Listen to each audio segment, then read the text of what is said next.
Et on revient sur le sommet d'hier qui réunissait à Paris dirigeants africains, européens et les représentants des grandes institutions financières. Objectif fixé, 100 milliards de dollars pour l'Afrique d'ici la fin de l'année. Le problème, c'est que mécaniquement, dans le système des droits de tirage spéciaux du FMI, les pays africains ne peuvent recevoir a priori que 33 milliards de dollars. Il va donc falloir que les pays riches renoncent à une partie de leurs droits au profit des pays les plus pauvres. Est-ce possible? Romuald Wadagni, ministre béninois de l'économie et des Finances, répond aux questions de Christophe Boisbouvier.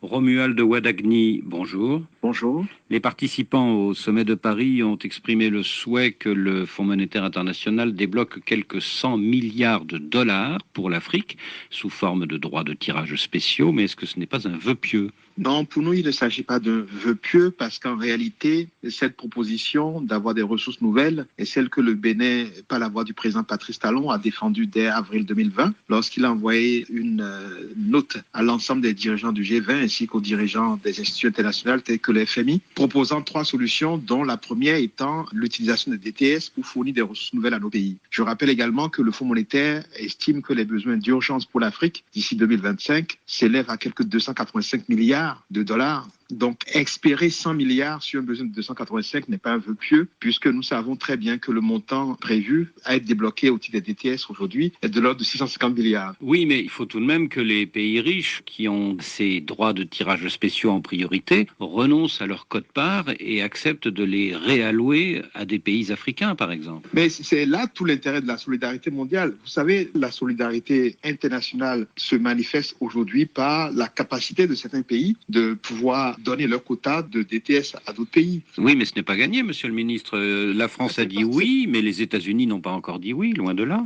C'est pas du tout gagné, mais pour nous, déjà, une partie de la bataille a été gagnée, parce que rappelez-vous encore, en avril 2020, quand le président Patrice Talon a demandé de réfléchir dans le sens d'attribution, d'allocation nouvelle de DTS, on était les seuls, le Bénin était les seuls à faire ça. Donc aujourd'hui, qu'il y ait unanimité autour de cette proposition est déjà une bonne nouvelle. Et nous sommes convaincus que les pays suivront la proposition française d'aller vers cette allocation. Vous souhaitez que les Américains, les Japonais, tout le monde suive, quoi. Nous souhaitons qu'ils suivent, et je rappelle que le Japon a participé au sommet tout à l'heure et n'a pas objecté à ce plaidoyer. Une prolongation du moratoire sur le remboursement de la dette jusqu'à la fin de l'année, est-ce que c'est pour vous une bonne nouvelle?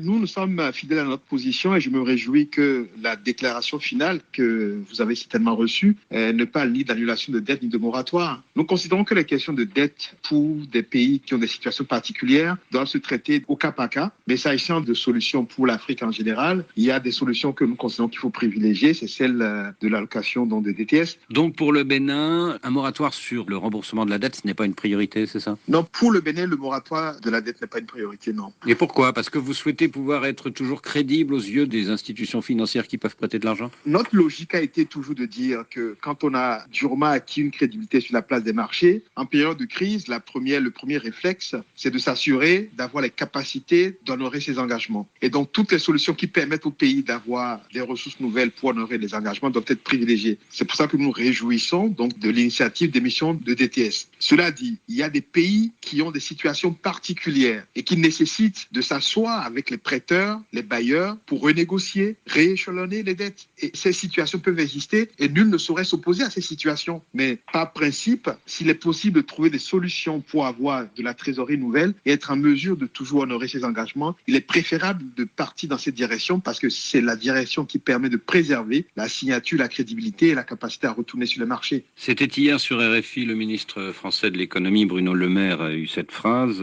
pour régler la question du surendettement des pays africains, il faut que les gens payent des impôts. Quand vous avez 60% de dette mais seulement 5% de recettes fiscales, vous n'arrivez pas à rembourser cette dette. Qu'en pensez-vous? Non, en matière d'endettement, nous sommes d'accord que le premier point, c'est de faire des efforts nécessaires pour accroître les capacités de mobilisation de recettes internes. Faire les réformes pour modéliser les régies, limiter la corruption, les déperditions sur la chaîne de collecte des recettes publiques, faire tous les efforts qu'il faut pour réduire le poids de l'informel et élargir la base fiscale. Donc ça, nos pays sont engagés dans ces différentes réformes, et c'est plus nous encaissons, plus nous engrangeons de ressources propres, plus la capacité d'avoir accès au financement extérieur est grande. Maintenant, s'agissant de la dette, je pense que pour construire une route, par exemple, qui a une durée de vie de 30-40 ans, il est impensable que l'on aille s'endetter à 5-7 ans à des taux de 10%. C'est ce qu'on voit dans quelques pays. Parce que la pression de la population est là pour que l'investissement se réalise. Donc il vaut mieux emprunter à 30 ou 40 ans. Il vaut mieux aller emprunter long et aller rechercher des financements très très longs. À des taux plus faibles, donc. À des taux plus faibles. Donc,